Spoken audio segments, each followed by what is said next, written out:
An infertile giant mountain man won an 18-year-old in a poker game, and what he did next shocked everyone.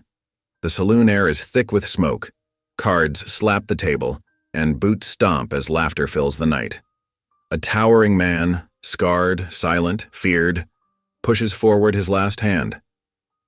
When the game ends, the prize shoved his way isn't gold or cattle. It's a trembling young girl. The crowd roars. They expect him to claim her. But instead, he does something no one saw coming. Outside, the church bell tolls. Whispers spread down every dusty street. The barren giant's got himself a bride. But on the frozen trail, danger closes in.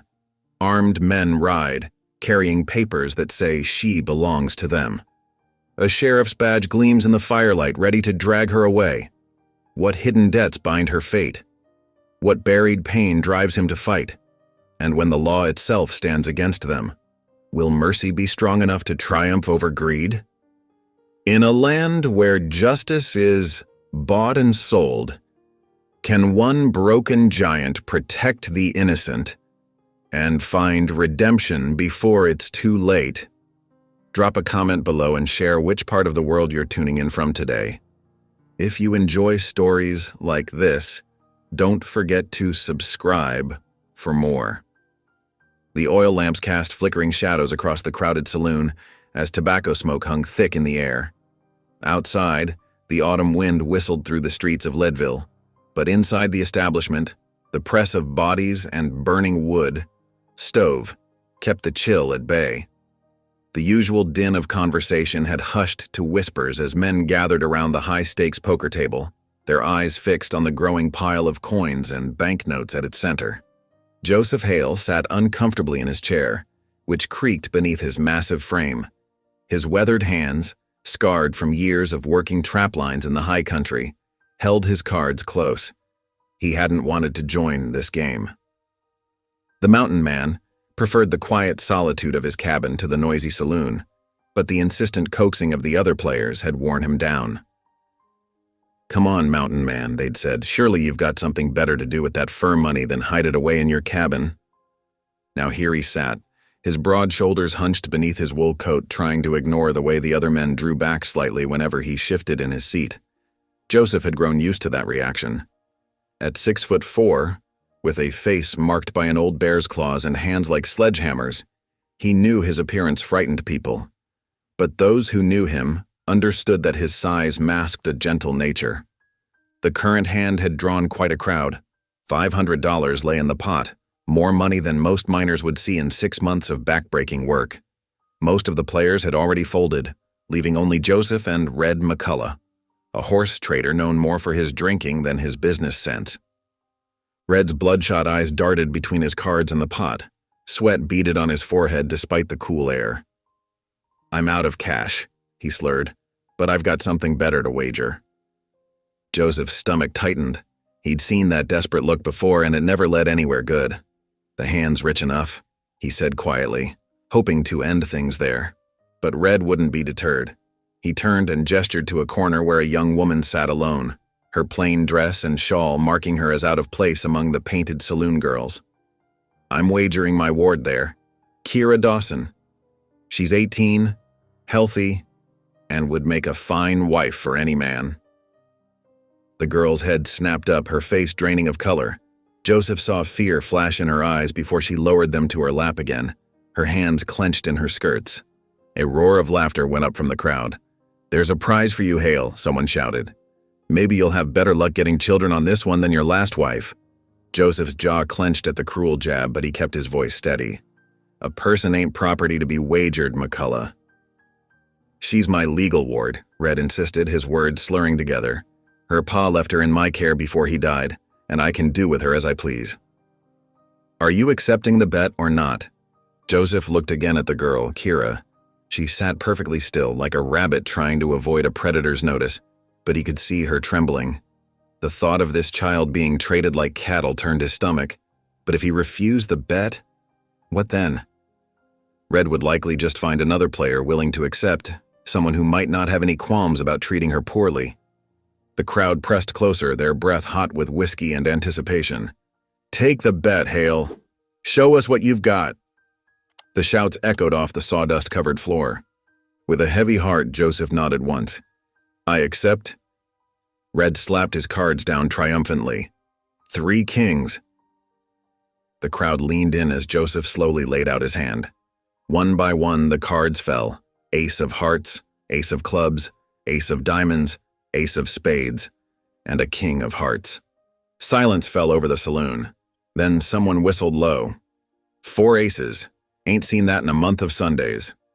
Red's face turned as red as his name as he staggered to his feet. No, you cheated. You must have. Sit down, Red, the bartender called out. Everyone here saw it was a fair hand. Pay your debt. 2 miners grabbed Kira's arms and hauled her to her feet. She didn't struggle as they pushed her toward the table, but Joseph could see tears glinting in her eyes. Here's your prize, mountain man, one of the miners laughed, shoving her forward. Though I reckon she won't do you much good, seeing as how you couldn't even get a child on your first wife. More cruel laughter rippled through the crowd. Joseph stood slowly, drawing himself up to his full height. The laughter died away as he towered over them all, his shadow falling across the table like a mountain shade. The game is done, he said quietly, but his voice carried to every corner of the suddenly silent room. He gathered the money from the pot with one hand while keeping his other near the pistol at his hip. Not threatening, but ready. Then, he turned to Kira, who stood trembling beside the table. Miss Dawson, he said formally, keeping his voice gentle despite the anger churning in his gut. I don't hold you to any obligation. You're free to go where you please. But if you need a safe place to stay, my cabin has a spare room. You'd be welcome to it until you decide what you want to do. Kira looked up at him, really meeting his eyes for the first time.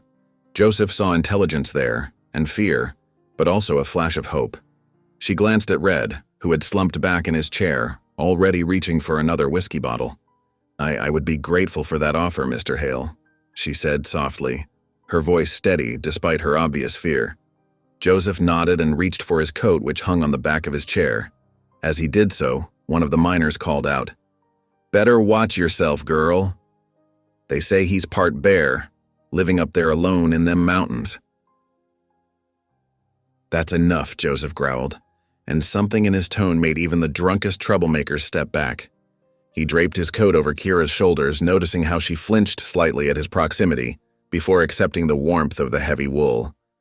The coat swallowed her small frame, making her look even younger and more vulnerable. My horse is outside, he said quietly. We can ride to the general store first, get you whatever supplies you need. Kira nodded, clutching the coat around her shoulders. As they made their way to the door, the crowd parted before them, like water around a boulder. Joseph kept his body between Kira and the other men, shielding her from their stares and whispered comments. The night air hit them like a slap as they stepped outside. The moon hung low over the mountains, casting long shadows across the muddy street. Joseph's horse, a sturdy bay gelding, stood patiently at the hitching post where he'd left it hours ago. I never meant to own another person, Joseph said suddenly, feeling the need to explain himself. I just couldn't stand by and let. I understand, Kira interrupted softly. And I'm grateful. Red's been different since my father died, drinking more, gambling away everything we had. She hugged herself tighter in his coat. I've been afraid of what he might do. Joseph nodded, relief easing some of the tension in his shoulders. He'd made the right choice, even if it meant enduring more whispers and jokes about his past, his inability to father children, his solitary life in the mountains. The horse nickered softly as they approached. Joseph helped Kira mount first, then swung up behind her, careful to maintain a respectful distance despite the close quarters of the saddle. As they rode toward the general store, the warm lights of the saloon fading behind them, Joseph could feel Kira gradually relaxing, her rigid posture softening slightly. The night was cold, but clear, with stars scattered across the sky like diamond dust. Ahead, the mountains loomed dark and familiar, promising the peace and solitude Joseph had grown to love. He didn't know exactly what would come of this strange turn of events, but he knew one thing for certain. He'd done what needed doing. Whatever happened next, He would make sure this young woman had the safety and respect she deserved, even if it meant opening up his solitary life to change. The horses' hooves clocked steadily against the packed earth as they made their way down the main street, the sound echoing off the false fronts of the buildings. A few people still moved about their business, but none paid them much mind. Just another rider and his passenger heading out into the night. But Joseph knew this was more than a simple journey home. For both him and Kira, it was the beginning of something new, something neither of them had expected when the sun rose that morning. As they approached the general store, its windows still glowing with lamplight despite the late hour, Joseph silently promised himself that he would do right by this unexpected twist of fate. The mountains waited ahead, solid and unchanging, while behind them, the whispers and laughter of the saloon faded into the autumn night. The future was uncertain, but for now, they had a direction to ride toward. And sometimes, Joseph knew that was enough to begin with. The saloon erupted into chaos as Red slumped in his chair, defeated. Men crowded around the table, their boots scuffing against the sawdust floor, eager to see what would happen next. The air grew thick with tobacco smoke and the sharp bite of whiskey. "Well, go on then, Hale," someone shouted. "Claim your winnings." Joseph remained seated, his large hands resting flat on the table. His eyes found Kira, who stood trembling between the two miners who'd grabbed her earlier. Her head was bowed, dark hair falling forward to hide her face. But he could see how she gripped her worn shawl with white-knuckled fingers. The crowd grew restless. A bottle crashed somewhere in the back of the room. "What's the matter, mountain man?" another voice called out. "Prize not pretty enough for you." Joseph pushed his chair back slowly, the wooden legs scraping against the floor. As he rose to his full height, the men nearest him took an instinctive step backward. In the lamplight, his shadow stretched across the table, like a bear rising from its den. "No child," he said, his deep voice carrying to every corner of the room, "should ever be treated as property." He turned to face Kira directly. "Miss Dawson, you're free to walk away. I won't hold you to any man's foolish wager." A heavy silence fell over the saloon. Even the piano player stopped his tinny tune. Kira lifted her head slowly, her eyes wide with disbelief. The quiet shattered as someone in the back burst into laughter. "Listen to him. The Baron Giant's got himself a conscience." More voices joined in, cruel and mocking. "Ain't that sweet? Too bad he couldn't give his first wife a baby. Maybe she wouldn't have run off. Probably afraid this one would leave him too." Joseph's jaw tightened, but he kept his eyes on Kira. He'd endured worse taunts in his years of solitude. The girl's safety mattered more than their petty jabs. To everyone's surprise, Kira didn't run. Instead, she pulled free from the miner's loosened grip and crossed to Joseph's side. Her small hand caught his arm, trembling, but determined. "Please," she whispered, her voice barely audible above the noise of the saloon. "I have no one left. Nowhere else to go." Her fingers tightened on his sleeve. "Red gambled away everything my father left me. The boarding house won't take me without payment." Joseph felt the weight of every eye in the room upon them. His instincts, honed by years of avoiding trouble, told him to walk away. A man living alone in the mountains couldn't afford scandal or gossip. But as he looked down at Kira's desperate face, he knew he couldn't abandon her to whatever fate awaited in Leadville's shadows. "Looks like she's made her choice," like someone shouted, "taking the mountain man over Red's whiskey breath. Better watch out, girl. They say he's part grizzly." Joseph reached for his coat, which hung on a peg near the table. The heavy wool still carried the scent of pine and wood smoke from his cabin. Without a word, he draped it around Kira's shoulders. The coat swallowed her small frame, but she clutched it gratefully. "You may walk with me," he said quietly, "until you find somewhere safe." He gathered the money from the pot, tucking it securely in his vest pocket. The coins clinked softly, a reminder of how this strange situation had begun. The crowd parted as Joseph moved toward the door, Kira staying close to his side. The warmth of her presence felt foreign after so many years alone. Behind them, the whispers and speculation grew like wildfire. $10 says she don't last a week in them mountain. Reckon the bear man's finally found himself a mate. Poor girl's desperate if she's willing to take up with the likes of him. Joseph pushed open the heavy wooden door and the crisp night air rushed in to chase away the saloon's stale heat. The street lay quiet under a scatter of stars, with only a few windows still glowing along the boardwalk. In the distance, the mountains rose black against the sky, familiar and imposing. As they stepped outside, Joseph felt a change in the wind. It carried more than just the usual bite of approaching winter. Years of reading weather signs had taught him to recognize when a storm was brewing, and this night felt heavy with possibility and danger. Kira huddled deeper into his coat, her breath forming small clouds in the cold air. "Thank you," she said softly. "I know this must be difficult for you." Joseph glanced down at her, noting how young and vulnerable she looked in the moonlight. "No decent man could have done differently," he replied, his voice gruff but gentle. A burst of laughter spilled out from the saloon as someone opened the door behind them. Joseph instinctively moved to shield Kira from view, his broad shoulders blocking the light and noise. "We should move on," he said. "The general store stays open late on poker nights. We can get you some supplies before heading to my cabin." He paused, choosing his next words carefully. "You understand this isn't that is, I'm offering shelter, nothing more." Kira nodded quickly. "Yes, sir. I wouldn't expect, I know you're only being kind." More voices approached the saloon door. Joseph gestured toward the darker end of the street where his horse waited. "This way. We'll avoid the main road." As they walked, their boots quiet on the packed earth, Joseph felt the weight of what he'd done settling around his shoulders. He'd spent years building a life of solitude, finding peace in the silence of his mountain home. Now, with one decision, he'd invited chaos back into his world. But watching Kira walk beside him, her head held high despite her fear, he knew he couldn't have chosen differently. His wife's death had left him wary of connecting with others, but his conscience wouldn't allow him to abandon someone in need. Whatever storm was coming, he would weather it as he had weathered all others, with quiet strength and stubborn determination. The night wrapped around them like a blanket as they made their way through the sleeping town. Behind them, the saloon continued to buzz with speculation and gossip, but its noise grew fainter with each step. Ahead lay uncertainty, but also the promise of safety and respect, something both of them had lacked for far too long.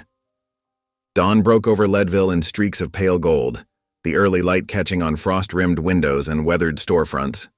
Joseph stood in the stable yard, methodically checking the straps on his pack horse while his trusted mule waited patiently nearby. The morning air was sharp with cold, carrying the scent of pine from the mountains that loomed ahead.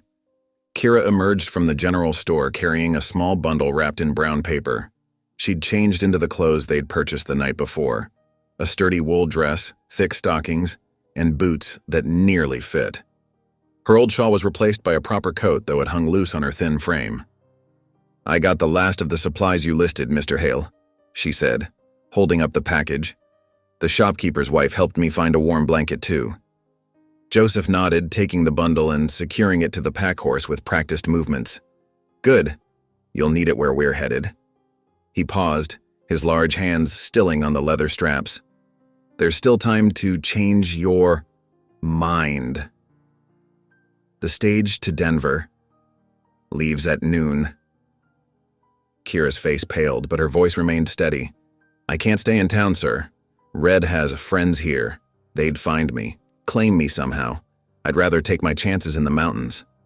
"The mountains ain't kind to the unprepared," Joseph warned, though he recognized the truth in her words. Towns like Leadville held their own dangers for young women alone. "Then I'll learn," Kira said simply. "I'm stronger than I look." Joseph studied her for a long moment, then turned to adjust the mule's bridle. "Very well, but you'll need to do exactly as I say. The trail's no place for argument."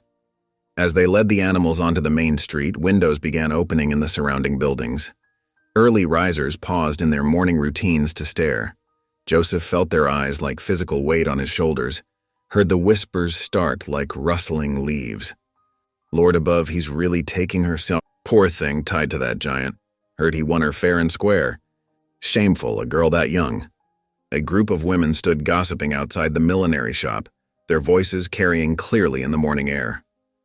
"Just like his first wife," one said, shaking her head. "Mark my words, this one won't last either. No woman can survive up there with him barren as he is." Joseph's jaw tightened, but he kept walking, his strides long and purposeful. Behind him, Kira hurried to keep pace, her new boots clicking on the packed earth. When they reached the horse he'd borrowed for her, a steady bay mare from the livery, Joseph turned to face Kira. "Ever ridden before?" She shook her head. "Just in a wagon with my father." Without comment, Joseph cupped his hands to make a step. Kira placed her boot in his palms, and he lifted her easily onto the horse's back. The mare shifted slightly, but remained calm.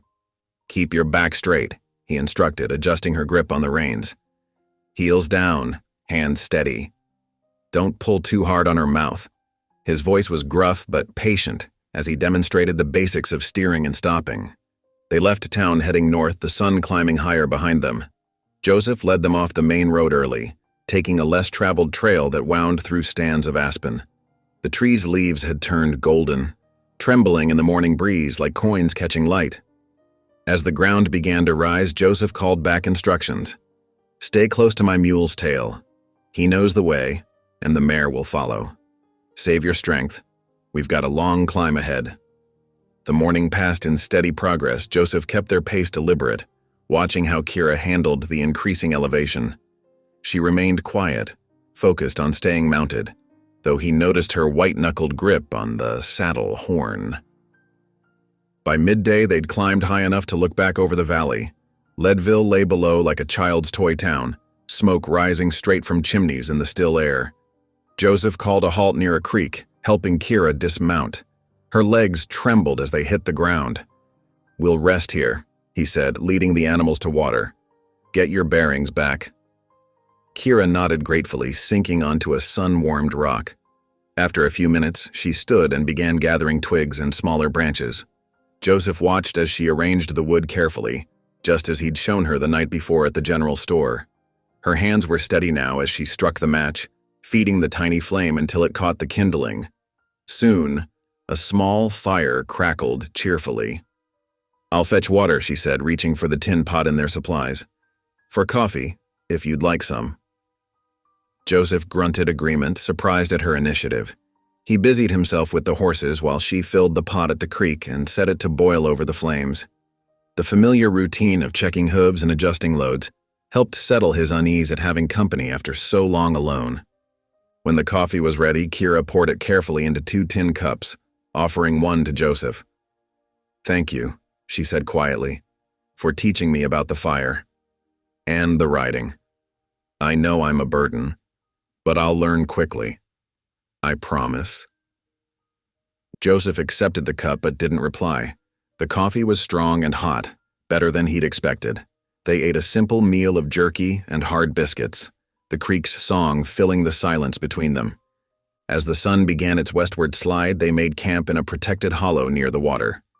Joseph showed Kira how to brush down the horses, then set about making a lean-to while she built another fire. The girl worked efficiently, without complaint, though he could see fatigue in every movement. Darkness fell early in the shadow of the mountains. They sat on opposite sides of the fire, the flames casting dancing shadows on the rocks behind them. Joseph had just finished checking his rifle when Kira's voice rose softly in song. Amazing grace, how sweet the sound. The familiar hymn floated on the evening air, clear and true despite her weariness. Joseph's hand stilled on the gun barrel as memories washed over him.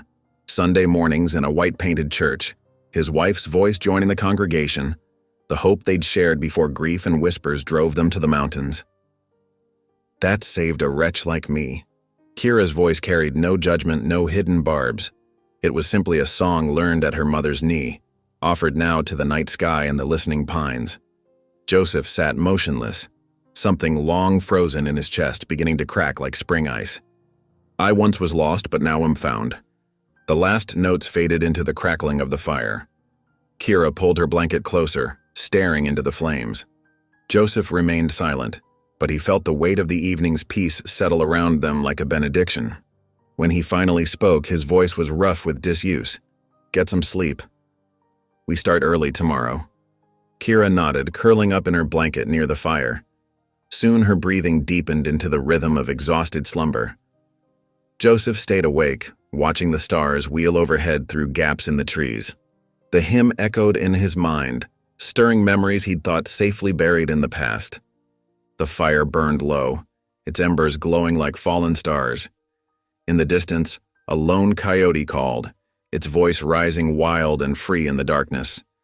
Joseph added another log to the flames, his movements careful not to wake his sleeping companion. The night stretched long ahead, full of questions he wasn't ready to answer. The second morning on the trail dawned gray and threatening. Joseph woke early, his experienced eyes reading the heavy clouds that clung to the mountain peaks. The wind had shifted during the night, carrying the sharp bite of approaching snow. "We need to move," he told Kira as she stirred from her blankets. "Storm's coming down from the high country." She nodded, moving quickly to help break camp despite the stiffness in her muscles from yesterday's ride. The horses stamped restlessly, their breath forming white clouds in the chill air. They had barely been riding an hour when the first flakes began to fall, small at first, dancing on the wind, but soon growing thicker. The temperature dropped steadily, and the wind picked up force, driving the snow sideways. Joseph pulled his horse alongside Kira's. "We need shelter," he called over the rising wind. "There's a stand of blue spruce ahead. We'll wait it out there." Kira's face was pale, her lips pressed tight against the cold, but she nodded.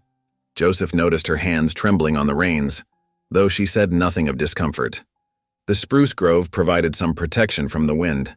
Joseph quickly built a lean-to against the largest tree, using pine boughs to create a rough roof.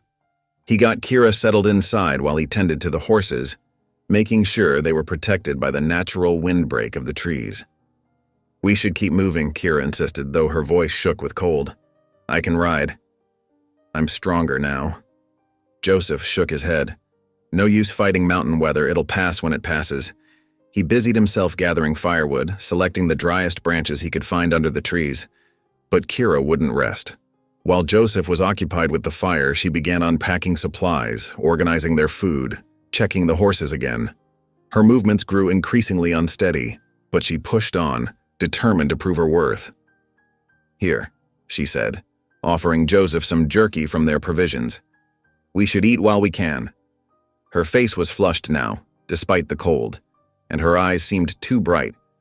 Joseph studied her with growing concern. "Sit down," he ordered. "You're working too hard." "I'm fine," she insisted, but her voice wavered. She took a step forward and suddenly swayed, her legs buckling beneath her. Joseph caught her before she hit the ground. Her skin burned against his hands, and her breathing came in short, sharp gasps.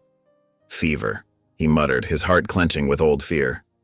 Memories crashed over him, his younger sister, burning with winter sickness, his wife's cousin lost to fever in the harsh mountain winter. He'd seen too many good people claimed by illness in these mountains. Working quickly, Joseph laid out his heavy buffalo robe near the fire. He wrapped Kira in it, adding his own blanket when she continued to shiver. Her eyes were glassy, unfocused, as he propped her head up with his rolled jacket. "Have to keep moving," she mumbled. "They'll find us if we stop too long." Joseph frowned. "Who'll find us?" "Father's creditors," Kira whispered, her voice thin with fever. "Said I was payment for his debts. Been following since Denver. Saw them in Leadville, too." She clutched at Joseph's sleeve with surprising strength. "Please don't let them take me." Cold anger settled in Joseph's chest, different from the panic of moments before. He'd seen such men before, vultures who preyed on the desperate and defenseless. The mockery in the saloon took on new meaning. Those men hadn't just been gambling for sport, they'd been hunting her. "No one's taking you anywhere," he said firmly. "Rest now, I'll keep watch." While Kira drifted in and out of consciousness, Joseph worked steadily. He gathered pine needles from the younger branches, crushing them between his palms to release their sharp scent before dropping them into boiling water. His mother had sworn by pine needle tea for winter ailments, though he hadn't made it in years. The snow continued falling outside their shelter, but Joseph kept the fire burning hot and steady. Every time Kira's shivering intensified, he added more wood, more heat.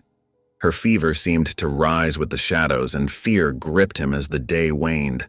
In the deepening darkness, Joseph did something he hadn't done since his wife's death. He prayed. The words came rusty and uncertain at first, more desperate plea than proper prayer. "Lord," he whispered, watching Kira's restless sleep, "I ain't been much for talking to you these past years. Reckon I've been angry too long. But this girl needs help, and I'm not enough on my own. She's just a child, Lord. Don't let her pay for other men's sins." Through the long night, Joseph tended the fire and kept watch.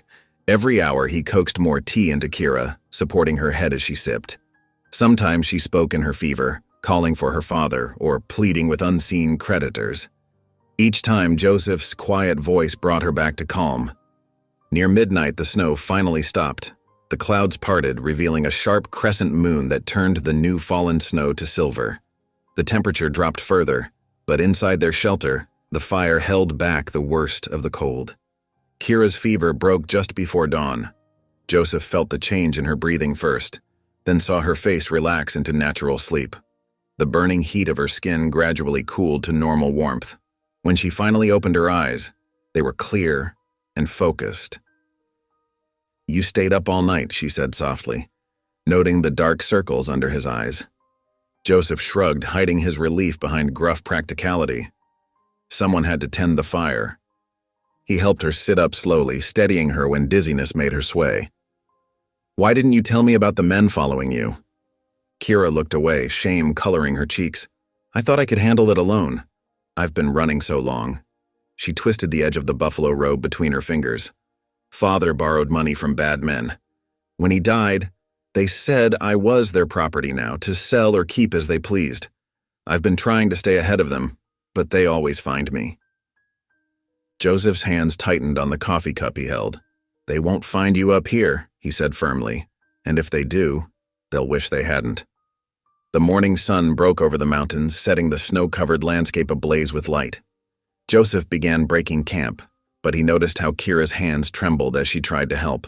Without a word, he took the heavy packs from her, securing them to his own mount. "But those are my things to carry," she protested weakly.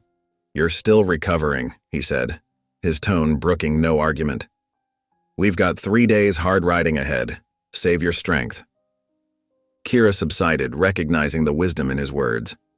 As they mounted up, Joseph noticed how she swayed slightly in the saddle, still weak from the fever. He led them at an easier pace than yesterday, taking trails he knew would be gentler on horse and rider alike.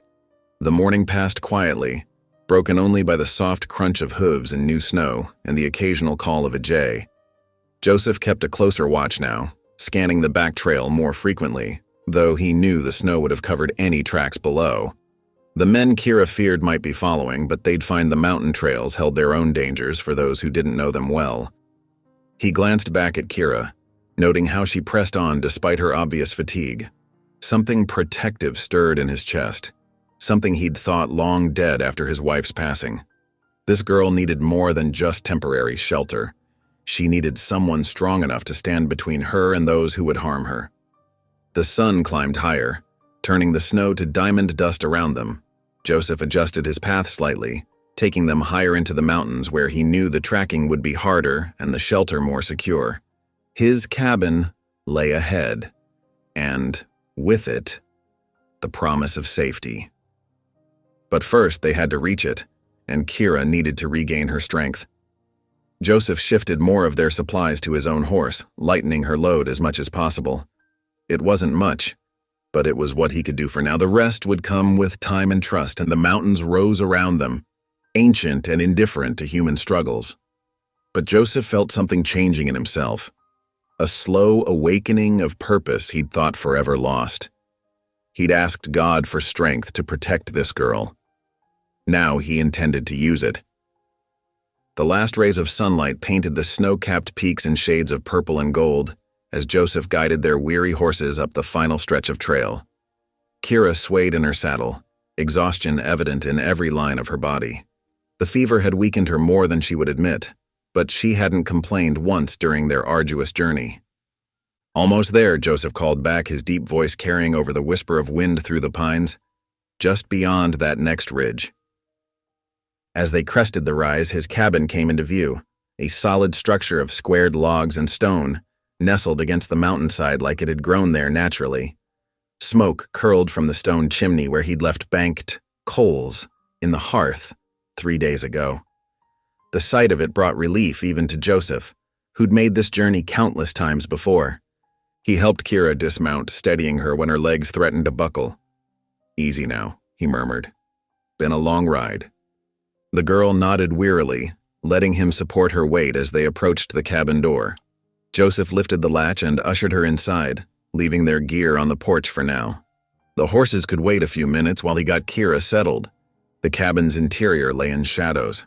Joseph struck a match and lit the old brass lantern that hung by the door, its warm glow chasing away the darkness. Kira blinked, taking in her surroundings with obvious curiosity. It wasn't much, Joseph knew, but it was solid and warm. The stone hearth dominated one wall, flanked by stacked firewood. A rough-hewn table and 2 chairs stood in the center, while shelves lined the walls, laden with preserved foods, tools, and supplies. A ladder led to the sleeping loft above. Everything was simple but well-maintained, speaking of years of careful attention. "It's wonderful," Kira breathed, turning in a slow circle. Her eyes lingered on the thick walls, the sturdy door with its heavy bar. So safe. Joseph felt an unexpected surge of pride at her words. He'd built this place with his own hands, shaped it to withstand the mountain winters and provide refuge from storms. Now it would serve as sanctuary for this girl, who'd known too little safety in her young life. "Sit by the fire," he instructed, already moving to stoke the banked coals. "I'll tend the horses and bring in our gear." By the time he returned, arms full of supplies, the fire was crackling merrily. Kira had sunk into one of the chairs, her eyes half closed with exhaustion. Joseph set about preparing a simple stew, adding dried meat and vegetables to the pot with practiced efficiency. The familiar routine of cooking helped settle his thoughts. This situation was far from anything he'd expected when he'd reluctantly joined that poker game in Leadville. Having another person in his carefully ordered space felt strange after so many years of solitude. While the stew simmered, Joseph pulled out 2 wooden bowls and spoons. The movement caught Kira's attention, and she straightened in her chair. "Can I help?" she asked, starting to rise. "Stay put," Joseph said firmly. "You're still getting over that fever. There'll be time enough for helping once you've got your strength back." The girl subsided, though he could see she wasn't entirely happy about it. Good. She had spirit, even if she didn't always show it. That would serve her well up here. They ate in comfortable silence, the only sounds the crack and pop of the fire and the soft clink of spoons against bowls. Joseph watched as color gradually returned to Kira's cheeks. The warm food and safety were already working their magic. When they'd finished eating, Joseph cleared his throat. Time to set things straight between them. "There's something we need to make clear," he began, his voice gentle but firm. "What those men in town assumed, about you being my wife, that's not what this is." Kira looked up quickly, relief evident in her expression. "I know that, Mr. Hale." "Joseph," he corrected, "up here we don't stand much on formality." He leaned forward, resting his elbows on his knees. "You're welcome to stay through the winter. I'll protect you, teach you what you need to know to survive in these mountains, but in return you need to follow my guidance. These peaks don't forgive mistakes." She nodded solemnly. "I understand. Come spring, when the pass is clear, you'll be free to choose your own way. If you want to head to Denver or beyond, I'll see you safely there. If you prefer to stay." He shrugged. "Well, we can discuss that when the time comes." "Thank you," Kira said softly, "for everything. I know taking me in causes you trouble." Joseph waved away her concern. "Trouble finds me whether I look for it or not. At least this time it's for a good cause." He stood, gathering their empty bowls. "Now, you'll take the loft. There's a bed made up there. I'll sleep down here by the fire." "But it's your home. I couldn't take your bed," Kira protested. "You're not taking it, I'm giving it to you," Joseph said firmly. "No arguments. You need proper rest to finish healing."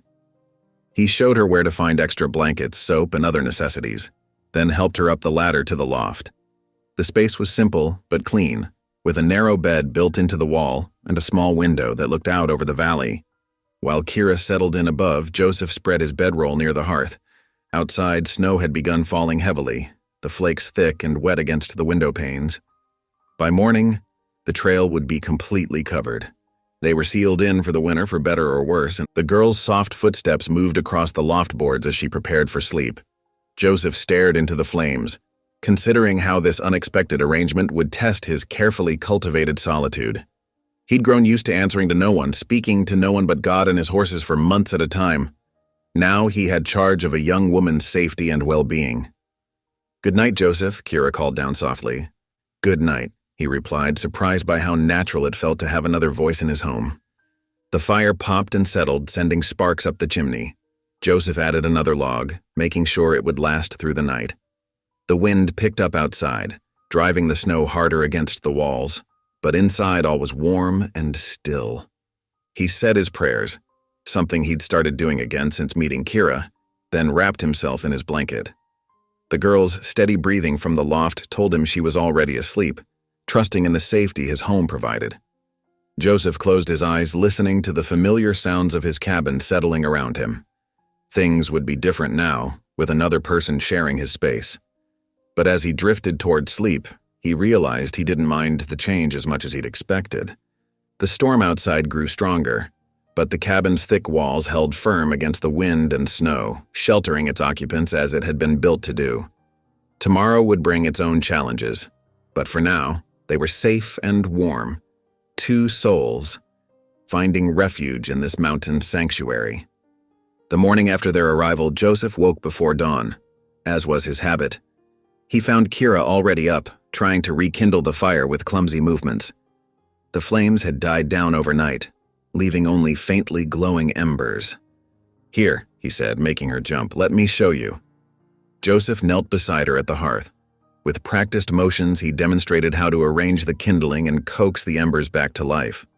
"The trick is patience," he explained. "Rush it, and you'll smother what fire remains." Kira watched intently, her face serious with concentration.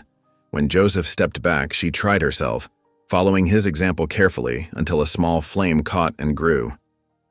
"Good," Joseph said simply. "You'll need to know this. Fire's life up here." Over the next few days, he showed her other essential tasks. The spring lay a short walk from the cabin, clear water bubbling up between rocks. Joseph taught her how to break through the thin ice that formed each night, how to carry the heavy buckets without spilling. "Keep to this path," he instructed. "Even in snow you can follow the markers I've set." He pointed out the blazed trees and stacked stones that would guide her steps. Kira proved an eager student, though her city-bred hands were soft and unused to such work. The morning he taught her to split kindling, she struck her thumb with the hatchet. Joseph saw her bite back tears, but she wouldn't stop until she'd split enough wood to fill the box by the hearth. Later that day, he found her applying snow to her reddened hands. "Let me see," he said gruffly. "It's nothing," she protested, but he took her hands anyway, examining the blisters and bruises. "Wear these next time," he said, retrieving a pair of leather work gloves from a peg. They were far too big for her small hands, but they'd protect her skin until it toughened. While Kira learned the rhythms of cabin life, Joseph maintained his usual routines. Each morning, he checked his trap lines, bringing home rabbit, fox, and occasionally beaver. He taught her how to skin and clean the catches, how to stretch the pelts for curing. "Waste nothing," he explained as he showed her how to render fat for soap and candles. "Winter's long up here. Everything must serve a purpose." Kira absorbed it all, asking questions, making mistakes but never complaining. Joseph found himself impressed by her resilience, though he kept such thoughts to himself. Best not to grow too attached. Come spring, she'd likely move on to an easier life somewhere else. Still, he couldn't help noticing how she brightened the cabin. She hummed while she worked, arranged dried flowers she'd found in a tin cup, kept things neater than he ever had. The space felt different with her presence. Warmer somehow, despite the increasing cold outside. One evening, after a simple supper of rabbit stew and cornbread, Kira broke their usual comfortable silence. "I never properly thanked you," she said softly. Joseph looked up from the trap he was mending. "For what?" "For giving me back my dignity." She traced patterns on the wooden table with one finger. "That night in the saloon, those men thought nothing of wagering me like a piece of property. But you." She met his eyes. "You saw me as a person. You gave me choice when others would have stripped it away." Joseph shifted uncomfortably in his chair. He wasn't used to such direct talk about feelings. "Was the right thing to do is all," he muttered. "Still," Kira's voice grew hesitant, "I've wondered, why are you alone up here? Do you have no family of your own?" The question hit him like a physical blow. Joseph's hand stilled on the trapwire. Memories he'd fought to bury rose up sharp and painful. Martha's smile, her belly swollen with hope month after month, year after year, until finally illness took her, leaving him with nothing but an empty cabin and bitter questions. "Some things," he said roughly, "God sees fit to withhold." He stood abruptly, the chair scraping against the floor. "Need to check the horses before dark." He escaped into the cold evening air, letting it steal the heat from his face. Behind him, through the cabin window, he could see Kira clearing the table, her movements careful and subdued. He hadn't meant to snap at her. The girl was just trying to understand, but those wounds were still too raw, even after all these years. Later that night, after Kira had climbed to her loft bed, Joseph sat alone by the fire. His eyes were drawn to the small shelf where he kept his few books, trail guides, almanacs, and tucked between them, a small leather-bound Bible. It had been Martha's, her name written in faded ink inside the cover. He hadn't opened it since her death. Couldn't bear to see her careful notes in the margins, the pressed flowers she'd kept between its pages. The wind picked up outside, rattling the shutters. From above came the soft sound of Kira humming, an old hymn Joseph recognized from long ago Sundays. Amazing Grace, the same song Martha used to sing while kneading bread or quilting by the fire. Joseph's throat tightened. He'd thought that warmth forever lost, had wrapped himself in solitude like a shield against further pain. But now, listening to Kira's clear voice weaving through the howling wind, something stirred in his chest, an ember of feeling he'd thought long cold. His fingers brushed the Bible's worn spine, but he couldn't quite bring himself to take it down. Not yet. But for the first time in years, he felt the possibility of it, like spring thaw touching frozen ground. The hymn drifted to an end. Joseph added another log to the fire, watching the flames catch and grow. Tomorrow would bring more lessons, more small adjustments as they learned to share this space. For now, he let himself rest in the quiet moment, aware of Kira's peaceful breathing above, the familiar creaking of his cabin settling around them both. Outside, snow continued to fall, but inside, unexpected warmth bloomed like the first flowers pushing through winter's last frost. December settled over the mountains like a heavy blanket, each storm adding fresh layers of snow. The drifts grew steadily higher around Joseph's cabin until they reached the windowsills, transforming the familiar landscape into something alien and pure white. Inside, however, warmth bloomed in unexpected ways. Joseph spent long hours tracking deer through the deep snow, his experienced eye following their patterns until he could bring down the prey they needed.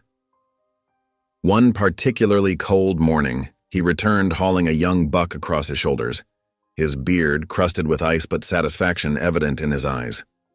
Kira met him at the door, already reaching for the knives she'd learned to use. "That'll keep us fed a while," she said, helping him hang the carcass in the lean-to where the meat would stay frozen. "Reckon so," Joseph agreed, watching as she confidently began the process of cleaning and butchering. Her hands moved with growing skill, no longer hesitant as they had been months ago. "You're getting better at that." A small smile touched her lips at the rare praise. Had a good teacher. Together they worked to preserve every useful part of the deer, the meat cut and stored, the hide scraped clean for tanning, even the bones saved for broth. Nothing went to waste in the mountain winter. That evening, rich venison stew bubbled in the iron pot over the fire, filling the cabin with savory aromas. Joseph sat at the rough-hewn table, watching as Kira mended one of his wool shirts. Her neat stitches were nearly invisible, far better than his own clumsy attempts at repair. "Mama always said idle hands were the devil's workshop," Kira said, holding the shirt up to examine her work, "though I doubt she ever imagined I'd be mending a mountain man's clothes." Joseph grunted, but there was no displeasure in it. The cabin had changed since Kira's arrival, small touches that made it feel more like a home than just shelter. Dried herbs hung from the rafters now, their subtle fragrance mixing with wood smoke. The floors were swept clean, the dishes washed and stacked neatly on their shelf. Even his own habits had shifted, taking more care to wipe his boots before entering, keeping his gear properly stored rather than scattered about. When Sunday came, as it did each week, Kira took down the small Bible from its shelf. Joseph tensed, as he always did, but didn't leave the cabin as he had in the early days. Instead, he remained in his chair, pretending to focus on cleaning his rifle while her clear voice filled the room. "The Lord is my shepherd," Kira read, "I shall not want. He maketh me to lie down in green pastures." The familiar words stirred something deep in Joseph's chest. Memories of Martha sitting in that very spot, reading those same passages. He'd fought against these feelings for so long, walling off his heart against the pain of loss.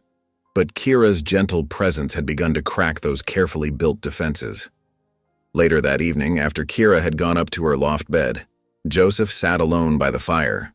From a pocket of his coat, he drew out a piece of pine wood and his whittling knife. His large hands, more accustomed to rough work, moved with surprising delicacy as he carved. Slowly, a small cross took shape under his blade. The next morning, before Kira came down for breakfast, Joseph placed the finished cross beside her plate. He said nothing about it, busying himself with stoking the fire instead. But he heard her soft intake of breath when she saw it, felt her eyes on him as she traced the smooth wood with gentle fingers. "Thank you," she whispered, and those two words carried more weight than any lengthy speech could have. Their quiet routine might have continued undisturbed, but the outside world had other ideas. Mid-December brought a visiting trapper, Pete Williams, seeking shelter from an approaching storm. Joseph couldn't turn him away. That was not the mountain way. But he misliked the knowing look in the man's eyes when he saw Kira. After supper, while Kira was in the loft, Williams shared the gossip from town. "Folks down there are mighty curious about your situation," he said, warming his hands by the fire. "Some say you've taken yourself a young wife." Joseph's jaw tightened. Folks ought to mind their own business. Church people especially are scandalized, Williams continued, either missing or ignoring Joseph's tension. Parson's wife near fainted dead away when she heard tell of it. Says it ain't proper, a young girl living alone with. That's enough. Joseph's voice was quiet but carried such authority that Williams fell silent mid-sentence. But the damage was done. Later that night, Joseph found Kira sitting by the dying fire, her face troubled in the fading light. "What they're saying," she began hesitantly. "It could bring trouble, couldn't it?" Joseph settled into his chair with a heavy sigh. "People will talk. Always have, always will. But what if someone decides to—" She hugged herself, shoulders tight with worry. "What if they try to make me leave?" "No one's making you go anywhere." Joseph's voice was firm, brooking no argument. "You're safe here, no matter what whispers reach town. I gave my word to protect you, and I mean to keep it." Kira's posture relaxed slightly, though concern still shadowed her eyes. "I don't want to cause you trouble. You've done so much already." "Ain't causing trouble by being here," Joseph interrupted. "This cabin's safer with you in it. Warmer, too." He paused, choosing his words carefully. "Sometimes God's plans don't match what people think proper. Reckon he knows better than they do." Surprise flickered across Kira's face at this rare mention of faith from his lips. She smiled then, small but genuine, and began to hum softly, one of the hymns that had become part of their evening ritual. Joseph leaned back in his chair, letting the familiar melody wash over him. Outside, snow continued to fall, building walls of white around their sanctuary. But inside, despite the gossip and uncertainty, peace settled over the cabin like a well-worn quilt, wrapping them in its comfortable embrace. The wooden cross caught the firelight from its new place on the shelf, casting twin shadows on the wall, one dark, one light, intertwined like the unlikely family that had formed within these sturdy walls. The days grew shorter as Christmas approached, darkness settling over the mountains by mid-afternoon. Inside Joseph's cabin, Kira had been secretly working on a special project, carefully hiding it whenever his heavy footsteps approached. She'd discovered an old trunk filled with fabric scraps, remnants of Martha's sewing projects, though Joseph never spoke of them. With patient dedication, Kira pieced together the best parts of the worn cloth, working by lamplight after Joseph had gone to sleep. Her fingers, though sometimes pricked by the needle, moved steadily as she stitched the pieces into a new shirt. It wouldn't be fancy, but it would be warm and well-made. Joseph's current shirts were threadbare in places, though he never complained. Kira measured carefully against one of his old shirts, making sure the shoulders would be broad enough and the sleeves long enough for his large frame. Christmas Eve morning dawned clear and cold. Joseph had gone out early to check his trap lines, giving Kira time to finish the last few stitches. She held up the completed shirt, examining her work with critical eyes. The fabric was mismatched in places, but she'd arranged the pieces thoughtfully, creating a pattern that looked intentional rather than makeshift. When Joseph returned, stamping snow from his boots, Kira had the shirt wrapped in a piece of clean muslin and tied with a string. She'd placed it on the table beside his usual spot, her heart beating faster as he approached. "What's this?" he asked, eyeing the package with surprise. "Merry Christmas," Kira said softly. "It's not much, but—" Joseph's large hands seemed almost hesitant as they untied the string. As the muslin fell away, he held up the shirt, his expression unreadable. Kira rushed to fill the silence. "I found some fabric in the old trunk. I hope you don't mind. I noticed your shirts were wearing thin, and I thought—" "You made this?" Joseph's voice was gruff with emotion. "For me?" Kira nodded, watching anxiously as he ran his fingers over the neat stitching. "I tried to make it strong where it needs to be. For working, you see." Joseph cleared his throat. "Ain't had a Christmas gift since—" He trailed off, but Kira understood. "Not since Martha." "Try it on?" she suggested gently. To her delight, he did, shrugging off his old shirt and pulling on the new one. It fit well. Her measurements had been accurate. The fabric, though pieced together from scraps, hung properly across his broad shoulders. "Fits just right," he said. And though his words were few, the warmth in his voice told Kira all she needed to know. Later that evening, as Kira stirred the venison stew bubbling over the fire, Joseph approached her with something clutched in his hand. He seemed almost nervous, a strange sight in such a large, usually confident man. "Got something for you too," he said, holding out his closed fist. When he opened it, a small silver locket lay in his palm. It was old, but well cared for, its surface gleaming in the firelight. "Oh," Kira breathed, touching it gently. "It's beautiful." "Was my mother's," Joseph explained. "Inside, well, look for yourself." Kira carefully opened the locket. Inside, engraved in tiny letters, was a Bible verse. "The Lord is my light and my salvation. Whom shall I fear?" "Mama's favorite scripture," Joseph said quietly. "Helped her through hard times. Thought maybe it might do the same for you." Tears pricked at Kira's eyes as she closed the locket and slipped it around her neck. "Thank you," she whispered. "I'll treasure it always." They sat down to their Christmas Eve supper together, the table set with their best meal in weeks. The venison stew was rich with root vegetables Joseph had stored in his root cellar. Dried apples, carefully hoarded for a special occasion, provided a sweet finish. Joseph had even brought out some precious coffee, its aroma filling the cabin with warmth and comfort. As they ate, Kira shared stories of Christmases past with her family, before the hard times came. To her surprise, Joseph began to share some of his own memories, tales of his mother's cooking, his father's hunting stories, the simple joy of family gathered around a fire much like this one. Then something extraordinary happened.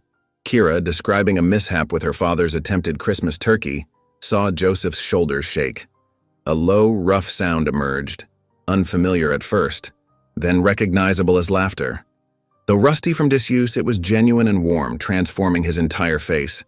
The sound filled the cabin, mixing with Kira's own delighted laughter. It felt right somehow, as if the cabin itself had been waiting for such moments of joy to return to its walls. As evening deepened into night, snow began to fall outside their windows. They sat by the fire, comfortable in their shared silence. Kira fingered the locket at her throat, feeling truly at home for the first time since her parents' deaths, even though she knew this peace might be temporary. Come spring, as Joseph had said, she would need to make her own way. But for now, in this moment, she belonged. The feeling was so strong it brought tears to her eyes, and she whispered a prayer of thanks, for safety, for warmth, for the gruff but kind man who had given her both. Near the hearth, Joseph bowed his head in his own prayer. The peace that filled him was something he'd thought lost forever. the peace of shared meals and quiet evenings, of having someone to care for and protect. He gave thanks for this unexpected gift, this chance to be useful again, to be more than just a solitary figure in the mountains. The snow continued falling through the night, blanketing the world in pristine white, but morning brought an unwelcome discovery. As Joseph stepped outside to fetch more firewood, his keen eyes spotted tracks in the fresh snow, bootprints that came close to the cabin windows before circling away. Someone had been watching them in the night. Joseph's body tensed, his hand automatically reaching for his rifle. The tracks were fresh, made after the heaviest snowfall. Whoever had made them couldn't have gone far. He studied the prints carefully, noting their size and depth. These weren't the tracks of a curious neighbor or lost traveler. These were the purposeful marks of someone who wanted to remain unseen, someone who had stood in the darkness peering into their Christmas celebration. Returning inside, Joseph found Kira humming as she prepared breakfast, still wearing his mother's locket. He didn't mention the tracks, not yet. But his eyes moved to the rifle above the door, and his shoulders carried the weight of renewed vigilance. The peace of Christmas night had been real, but so was the danger that lurked beyond their walls. Joseph knew that soon, perhaps too soon, they would have to face whatever threat those tracks represented. January descended on the mountains like a hungry wolf, bringing winds that howled through the pines and temperatures that froze water solid in seconds. Inside the cabin, Joseph and Kira adapted to the brutal cold, developing new routines born of necessity and caution. Joseph rose before dawn each morning, his breath visible in the freezing air as he checked the perimeter of their small clearing. The tracks they'd discovered on Christmas still haunted him, though snow had long since buried them. He chopped more firewood than ever before, stacking it high against the cabin's outer walls, partly for convenience, partly as an extra barrier against both cold and intruders. His rifle, once stored high above the door, now rested within arm's reach of his sleeping spot near the hearth. The weapon's presence was a constant reminder of the danger that lurked beyond their walls. Kira noticed these changes but didn't speak of them directly. Instead, she threw herself into learning everything she could about survival. "Teach me to set snares," she asked one morning, her face determined. "I want to help provide for us." Joseph studied her for a long moment. She was no longer the trembling girl from the saloon. 2 months of mountain living had strengthened her, though she remained slight compared to his towering frame. "Ain't easy work," he warned, "especially in deep snow." "I'm stronger than I look," Kira replied, lifting her chin. "And I need to know these things." Joseph nodded slowly. "Reckon you do." That afternoon, he taught her how to fashion snares from wire, demonstrating the proper loops and triggers. Kira's fingers, though cold, proved nimble at the delicate work. She listened intently as he explained where to place the traps, near rabbit runs and under low branches where grouse might land. "Watch how the snow lays," he instructed, pointing to subtle dips and patterns in the white expanse. "Animals make paths you can't always see straight out, but they're there if you know how to look." Kira absorbed everything, asking smart questions that showed she was thinking beyond the immediate lesson. "How far should I range from the cabin when setting them?" "Not far," Joseph answered firmly. "Never out of sight of smoke from our chimney, and always bring the rifle if I ain't with you." She nodded, understanding the unspoken warning. The wilderness held natural dangers, but it was human threats that worried them most. The next morning, Kira bundled up in layers of wool and fur to check her first snares. Joseph watched from the doorway as she made her way through knee-deep snow, moving carefully as he'd taught her. She returned an hour later, red-cheeked but triumphant with 2 plump rabbits. "Well done," Joseph said simply, but his approval made her beam with pride. As January wore on, Kira proved herself increasingly capable.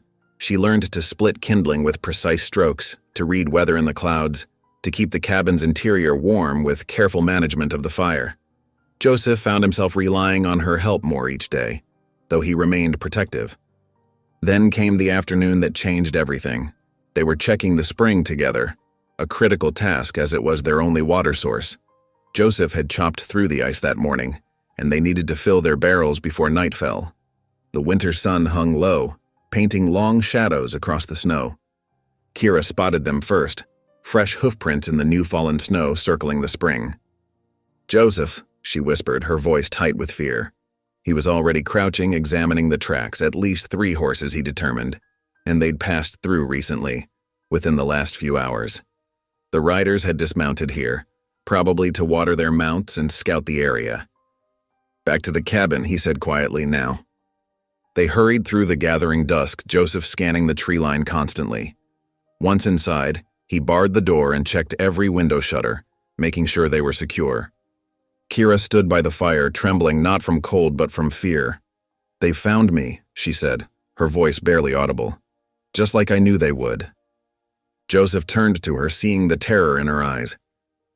"Tell me everything," he said gently. "All of it." They sat at the rough-hewn table, lamplight casting warm shadows as Kira finally shared her full story. Her father had been a failed merchant, taking loans from increasingly dangerous men. When he died, they'd come to collect, not money, but her. "They said I was payment for his debts," she whispered, twisting the locket she still wore around her neck. "They had it all arranged. A man in Kansas City would buy me, said he owned hotels, but everyone knew what kind." She shuddered. "When my guardian lost me in that poker game, he was probably trying to raise money to pay them off." Joseph's hands clenched into fists. "No man has the right to sell another," he said, his voice rough with anger. "Not ever. I ran away twice before," Kira continued. "They found me both times. Said next time they'd chain me." She looked up at Joseph, eyes bright with unshed tears. "I can't go back. I'd rather die in these mountains." "You'll do neither," Joseph said firmly. He was silent for a long moment, then spoke words he'd held inside for years. "I know something about feeling owned. About being judged and found wanting." Kira waited quietly as he gathered his thoughts. "Martha, my wife, she wanted babies more than anything. We tried for years, but none came." His voice grew hoarse with remembered pain. "Folks in town started whispering. Called me cursed. Said no real man would shoot blanks like that. Martha, she took sick with fever one winter. Died still praying for a child I couldn't give her." "Oh, Joseph," Kira breathed, reaching across the table to touch his hand. "Felt like God himself had turned his back on me," Joseph continued. "Came up here to these mountains to die alone. Figured that's what I deserved." He looked at Kira, his eyes softening. "Never thought he'd send me someone to protect instead." "Maybe," Kira said carefully. "God knew we both needed healing. You from your grief, me from my fear." Joseph was quiet for a long moment, considering her words. The lamp flickered, making shadows dance on the walls. Outside, the wind moaned through the pines like a lonely spirit. Finally, he spoke, his voice deep and certain. "I make you this vow, Kira. Long as I draw breath, those men won't lay a hand on you. This cabin's your sanctuary for as long as you need it." "Even if it means fighting?" she asked softly. "Even then." He nodded. "Though I'm praying it won't come to that." Kira's eyes filled with tears, but they were tears of relief rather than fear. For the first time since her father's death, she felt truly safe. The mountain man who had won her in a poker game had become more than a protector. He was the father figure she desperately needed. "Thank you," she whispered, "for everything." Joseph merely nodded, but his eyes were warm. He rose and checked his rifle one more time before settling on his bedroll near the fire. Kira climbed to her loft, wrapped in the quilt he'd given her. As the fire burned low, they both knew things had changed. Their arrangement was no longer temporary shelter, but a commitment to stand together against whatever threats might come. Their broken pieces, his grief, her fear, had somehow fitted together to make something stronger. Outside, snow began to fall again, covering the tracks near the spring. But Joseph and Kira remained vigilant, knowing that somewhere in the vast whiteness, men with dark intentions were watching, waiting, planning. Yet in their cabin, despite the danger, they had found something neither expected, a family forged not by blood, but by choice and circumstance. And they would defend it with everything they had. February's fury hammered the high country with relentless storms. Snow piled against the cabin walls, and bitter winds howled through the pines like hungry wolves.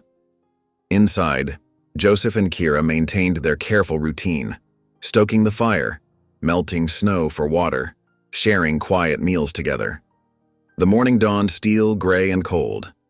Joseph stood at the window, scanning the ridgeline as he did each day. His breath frosted the glass as he peered out, but something made him pause. There, against the pale sky, a thin tendril of smoke rose from behind the ridge. "Kira," he called softly, not taking his eyes from that telltale wisp. "Stay inside today. Bar the door behind me." She looked up from where she was kneading bread dough, flour dusting her hands. "What is it?" "Smoke, need to scout." He pulled on his heavy coat and checked his rifle. "Remember what I taught you. Keep the shotgun close, stay away from the windows," she finished. Her voice was steady, but fear flickered in her eyes. Joseph nodded grimly. "I won't be long." He moved through the deep snow with practiced stealth despite his size. Years in the mountains had taught him how to stay hidden, how to read the land. The smoke grew clearer as he approached, rising from a sheltered hollow below the ridge. Keeping to the cover of thick pines, Joseph crept forward until he could see the camp. His heart sank. 3 horses were tied near a lean-to shelter, their riders gathered around a small fire. He recognized 2 as the debt collectors who'd been asking about Kira in town. The third man made his blood run cold. Sheriff Burke sat with them, his badge glinting dully in the winter light. Joseph watched long enough to confirm his fears. They were armed, rifles and pistols clearly visible. Their conversation carried faintly on the wind, fragments about collecting what's owed and doing this legal-like. The sheriff's presence changed everything. These men weren't just thugs now. They had the law's authority behind them, twisted though it might be. Joseph knew Burke's reputation for bending justice to serve whoever paid best. He made his way back to the cabin, moving faster now. Kira opened the door at his signal, face anxious. 3 of them, he said, hanging his coat by the fire. "The sheriff's with them." Kira went pale. "Sheriff Burke? But why would he?" Money talks louder than justice to some men. Joseph checked the cabin's defenses, windows secured, extra wood and water inside, weapons loaded. They'll likely come tonight or tomorrow. They tried to maintain normalcy through the afternoon, but tension filled the cabin like smoke. Kira's hands shook as she prepared their supper of venison stew and cornbread. Joseph cleaned his rifles methodically, checking and rechecking supplies. As they ate, Kira barely touched her food. "Joseph," she said finally, "maybe I should just go. Save you the trouble of—" "No." His voice was firm. "We've had this discussion. But they have the sheriff with them now. They could arrest you or worse." She pushed her bowl away. "I won't have you hurt because of me." Joseph set down his spoon, fixing her with a steady gaze.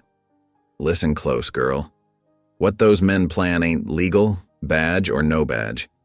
They mean to sell you like property. That's not justice. It's evil wearing a lawman's coat." "But the scandal—" "Hang the scandal." He softened his tone. "Kira, you asked once why I have no family. Truth is, I turned my back on everything after Martha died. My faith, my fellow man, even hope itself. But God sent you here for a reason. Maybe to remind me what it means to stand for something right." Tears spilled down Kira's cheeks. "I'm not worth your life. Every soul's worth fighting for." Joseph reached across the table and took her hand. "You're family now, whether you like it or not. And family stands together." As darkness fell, they cleared the dishes and prepared for what might come. Joseph positioned lanterns strategically, creating shadows that would make it hard to see inside. Kira filled buckets with water and laid out bandages, just in case. The moon rose, casting silver light on the snow. They sat together by the fire, too tense to sleep. Kira held her mother's Bible in her lap, drawing comfort from its worn pages. "Would you read?" Joseph asked quietly. "Been too long since I heard the good book proper." Kira opened to Psalms, her voice soft but steady. "The Lord is my rock and my fortress and my deliverer, my God, my strength, in whom I will trust." As she read, Joseph closed his eyes, letting the familiar words wash over him. How many times had Martha read these same verses? The thought didn't bring pain now, but a quiet strength. The sound of horses moving through snow broke the peace. Joseph was on his feet instantly, rifle in hand. "Up to the loft," he told Kira. "Stay low and quiet." She clutched the Bible to her chest. "Joseph, go on now. Whatever happens, remember you're worth fighting for." Kira hurried up the ladder just as someone pounded on the door. Joseph positioned himself where he could see both entrance and windows. "Hale?" Sheriff Burke's voice carried through the thick wood. "Open up. Got business with you." "Kind of late for social calls, Sheriff," Joseph called back. "Got a warrant here, says different. That girl you took from town, she's wanted for questioning about her father's debts. Need to bring her in." Joseph's grip tightened on his rifle. "Any warrant claiming a person as property ain't worth the paper it's written on." "Don't make this harder than it needs to be," Burke warned. "We can do this peaceful or rough, your choice." "My choice is to stand for what's right." Joseph's voice carried the weight of conviction. "That girl's under my protection. Any man means her harm better be ready to meet his maker." Silence fell outside. Joseph could picture them conferring, weighing whether he meant his threat. They'd heard the stories about him, the giant mountain man who'd survived things that would kill ordinary men. "Last chance, Hale," Burke called. "Open up now or we're coming in." In the loft, Kira's whispered prayers mingled with the wind. Joseph took up position beside the door, rifle ready. The storm that had been building wasn't of snow and ice, but of men's greed and corruption against one man's awakened conscience. As horses stamped in the snow and men prepared their weapons, Joseph sent up a prayer of his own. "Lord," he whispered, "give me strength to protect what's right, and if it comes to shooting, guide my hand true." The first impact against the door shook the cabin's walls, and the night's true storm began. The first light of dawn painted the snow-covered peaks in shades of pink and gold, but Joseph found no beauty in it. His muscles ached from the night's vigil, watching every shadow for movement. The confrontation he'd expected hadn't come, a fact that worried him more than any direct assault would have. Kira descended from the loft, dark circles under her eyes betraying her own sleepless night. "Maybe they've gone," she whispered, but her voice held little hope. Joseph shook his head, checking the cabin's defenses one last time. "Men like that don't give up easy. Stay alert."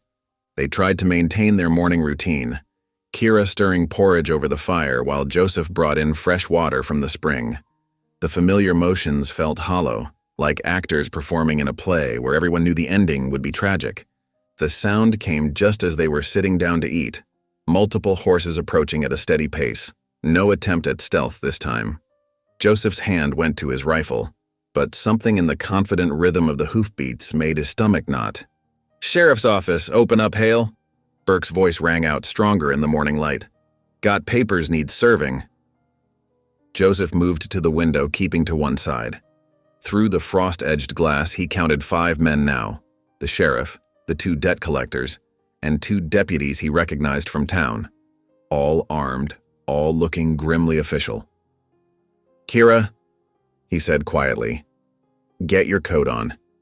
Whatever happens, remember, you did nothing wrong." She nodded, face pale but determined as she pulled on her worn wool coat. Joseph took a deep breath and opened the door, positioning himself in the frame so they couldn't see past him. Sheriff Burke stood at the front of the group, a document clutched in his gloved hand. His badge caught the morning light as he stepped forward. "Step aside, Hale. This is official business." "What kind of official business needs 5 armed men?" Joseph's voice was steady, though anger simmered beneath. "Got papers here saying the girl's owed his payment for her father's debts." Burke waved the document. "She's coming with us, peaceful-like or otherwise." "A person can't be owed as payment," Joseph growled. "Show me proof these debts are even real." Burke's face hardened. "Don't need to prove nothing to you. Way I hear it, you took her from town without any legal right. Some might call that kidnapping." The 2 debt collectors smirked and Joseph's hands clenched into fists. "I won her fair in that game." "Which makes it worse," Burke cut in, "gambling over a young girl, living alone with her all winter. Folks in town are talking about the immorality of it." "There's been no immorality here," Kira spoke up from behind Joseph, her voice trembling but clear. "He's protected me, given me shelter. Step out here, girl, Burke ordered. This isn't about what you want. Joseph shifted to block the doorway more fully. Show me real proof of these debts. Let's take this before a proper judge. We are the law out here, one of the debt collectors called out. Now move aside before we move you. The deputies spread out, hands on their weapons. Joseph knew he could probably take down 2, maybe 3 before they got to him. But then what? They'd still take Kira, and he'd be dead or in jail, unable to help her at all. Joseph, Kira touched his arm gently. Don't get yourself killed over this. Before he could respond, Burke nodded to his deputies. They rushed forward, catching Joseph off guard as they slammed into him. He staggered, trying to keep his footing in the snow, but more hands grabbed him.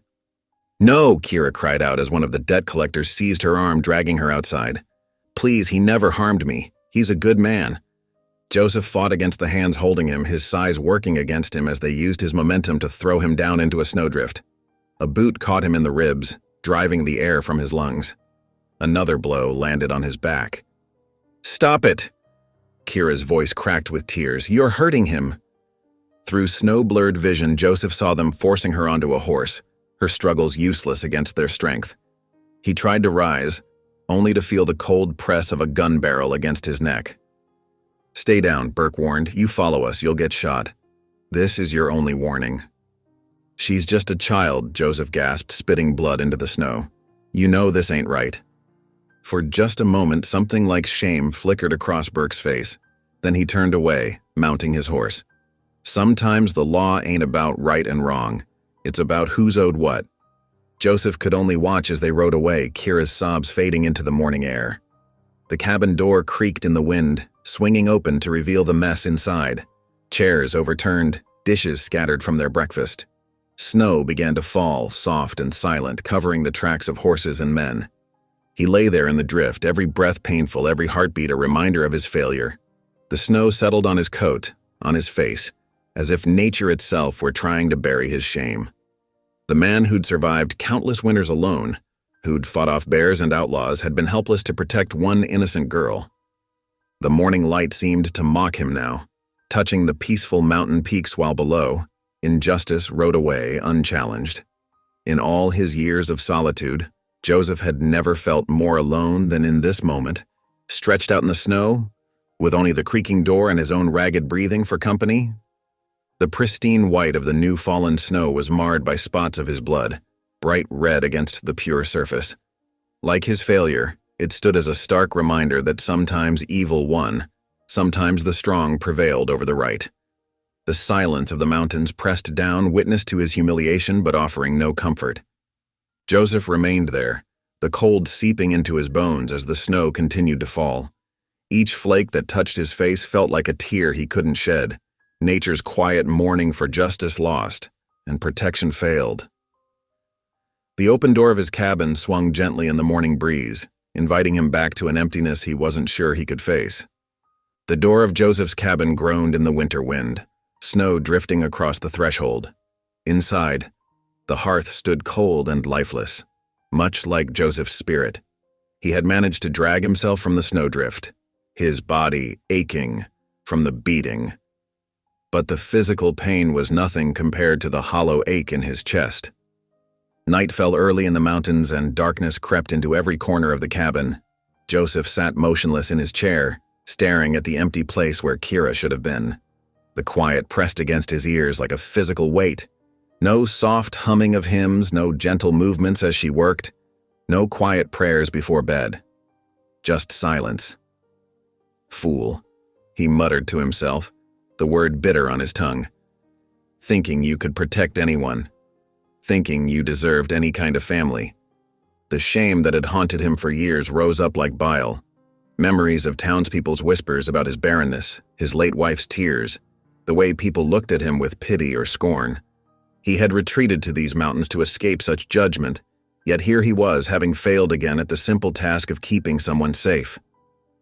A gust of wind rattled the windows, and Joseph's eyes fell on Kira's few belongings, scattered in the struggle. Her worn shawl lay crumpled by the hearth. The sight of it twisted something inside him. She had been so brave, so determined to make a life here despite everything. Something glinted on the table, catching the weak moonlight that filtered through the windows. Joseph rose stiffly, his bruised muscles protesting, and moved closer. There, forgotten in the chaos, lay the locket he had given her for Christmas.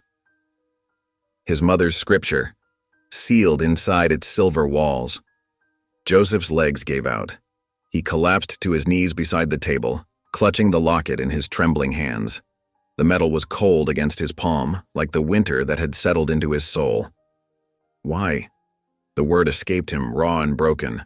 Why did you send her here if I couldn't protect her? The question hung in the air, and suddenly, like a dam breaking, words poured from him. Years of silent anger, of buried grief, of questions never asked, spilled out into the darkness. I ain't prayed proper in years, Joseph's voice cracked. Not since Sarah died. Not since you took away any chance of children, I thought. I thought you'd abandoned me to loneliness. But then you sent Kira, and for the first time in so long, this cabin felt like home again. Tears he hadn't allowed himself to shed in years tracked down his weathered cheeks. She reads your word like it's precious, sings your hymns like they're joy itself. She saw good in me when I'd forgotten it was there. The locket's edges pressed into his palm as he gripped it tighter. I know I ain't worthy.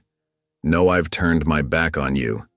But please, please give me the courage to do what's right, to stand up against this evil, even if it costs me everything. Joseph's prayer faded into the darkness, but something had changed. The shame that had weighed him down began to lift, replaced by a clarity he hadn't felt in years. He looked around the cabin, seeing it through new eyes. This wasn't just about him anymore or his past failures. This was about justice, about protecting the innocent. Something he knew in his bones was God's work. Standing slowly, Joseph moved with purpose. He retrieved his rifle from where it had fallen, checking it carefully before loading it. His heavy winter coat came next, then supplies he might need: rope, dried meat, matches. His hands moved steadily, though his ribs protested each motion. The tracks would be covered by now, the snow had seen to that. But Joseph knew where they would have taken her. The sheriff's office first, most likely, then wherever those debt collectors had arranged. His jaw tightened at the thought of what they might have planned for her. As he prepared, Joseph's mind cleared. The self-pity and doubt fell away, replaced by a steel-hard resolve. He might not be a righteous man, might not be worthy of God's favor, but he could still choose to stand for what was right, could still fight for someone who needed protection. Joseph paused at the door, looking back at the cabin. The Bible Kira had read from lay open on the shelf, and he crossed back to take it, tucking it inside his coat. Whatever came next, he wouldn't face it alone anymore. The night air bit at his face as he stepped outside. Snow was falling again, thick flakes swirling in the darkness. Joseph secured his pack and rifle, then began the long trek down the mountain toward town. Each step sent pain through his bruised body, but he welcomed it now. The pain meant he was moving, fighting back, choosing action over despair. Stars pierced the clouds overhead, cold and distant. Joseph remembered how Kira had marveled at them that first night on the trail, how she had said they reminded her that God was watching over them. He hadn't believed it then, had almost scoffed at such simple faith. Now, though, those same stars seemed to light his path, guiding him toward whatever justice he could find. The wind carried the lonely cry of a wolf somewhere in the darkness. Joseph pulled his coat tighter and pressed on. The town lay miles below, through deep snow and dangerous terrain. But distance meant nothing now. He would walk through hell itself if that's what it took to make things right.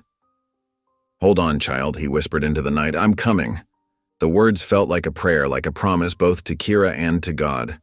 He had failed once through inaction, through letting his fears and doubts rule him. That time was over. Whatever came next, jail, bullets, or worse, he would face it standing tall, fighting for what he knew was right. The locket rested against his chest, tucked safely in an inner pocket. Its presence reminded him of everything at stake: innocence, justice, faith itself. The same scripture that had comforted his mother now drove him forward, step by painful step, down the snowy mountain toward whatever dawn might bring. Behind him, his cabin grew small in the darkness, a lone point of shelter in the vast wilderness. But Joseph didn't look back. His path lay ahead, through the swirling snow and bitter wind, toward a town that had scorned him and men who had beaten him, toward a chance at redemption, not just for Kira, but for his own soul as well. The night deepened around him as he made his way down the familiar trail. Each step was a prayer, each breath a commitment. He had found his faith again in the darkness of loss, and now that faith would light his way through whatever trials lay ahead. Snow continued to fall, erasing his tracks almost as soon as he made them. But Joseph pressed on, one foot after another, moving with the steady determination that had kept him alive through countless mountain winters. This time, though, he moved not just to survive but to save, not just to exist, but to truly live again, as God had meant him to. The path before him vanished into darkness, but Joseph's heart was finally clear. Whatever came next, he would face it standing firm in his renewed faith, fighting for justice with every breath he had left. The night was long, but dawn would come, and with it the chance to make things right. Dawn painted the eastern peaks in pale gold as Joseph made his way down the mountain trail.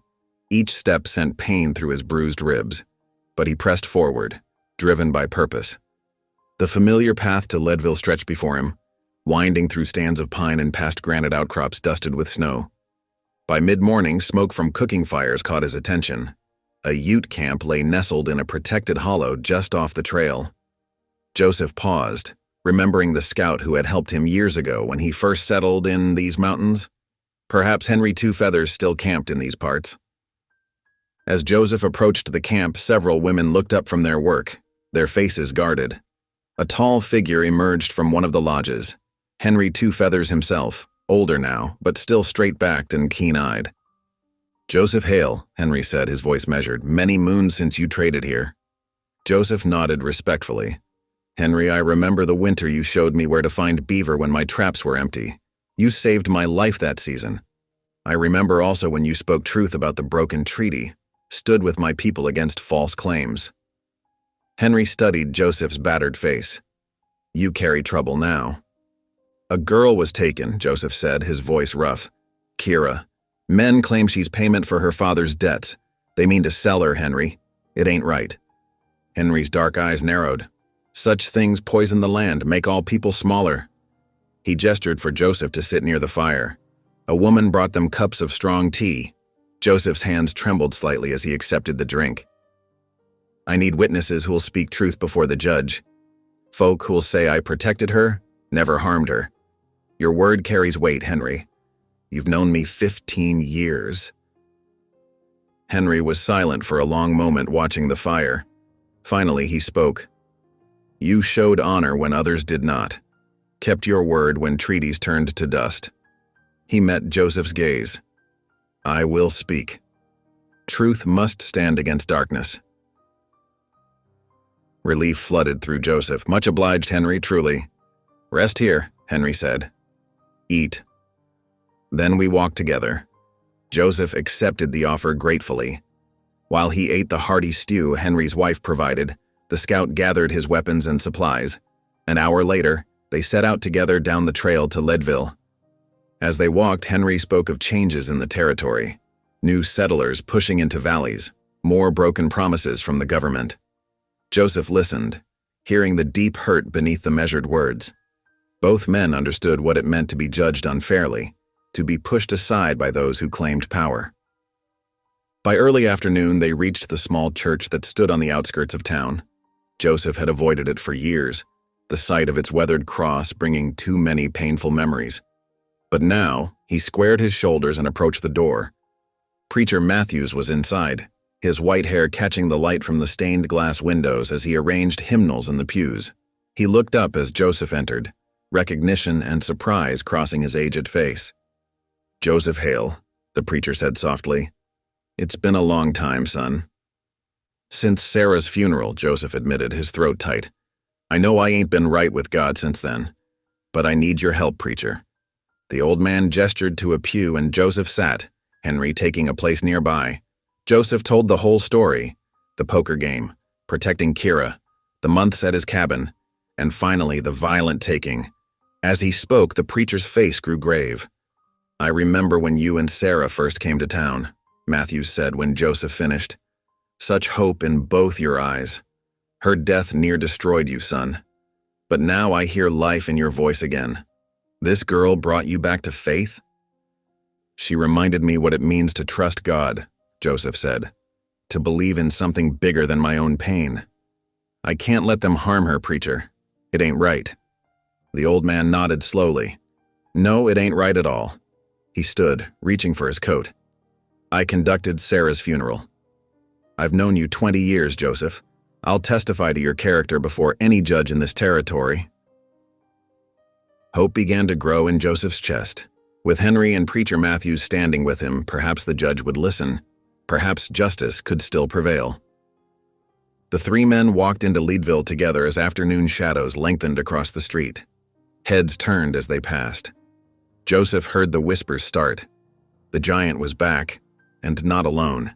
Word spread quickly in a small town. Henry walked with the fluid grace of a hunter, alert to every movement around them. Preacher Matthews moved more slowly, but his presence lent gravity to their purpose.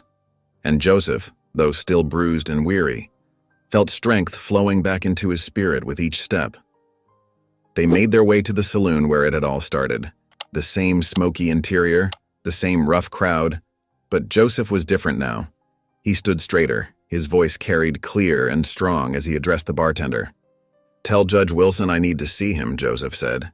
"Tell him Henry Two Feathers and Preacher Matthews stand as witnesses.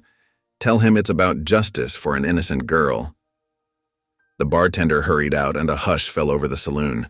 Joseph waited, Henry and Matthews flanking him. He fingered the locket in his pocket, drawing courage from its presence. Whatever came next, he would face it with truth and faith on his side. Minutes stretched like hours. Then the saloon doors swung open and Judge Wilson entered, his face stern beneath his gray mustache.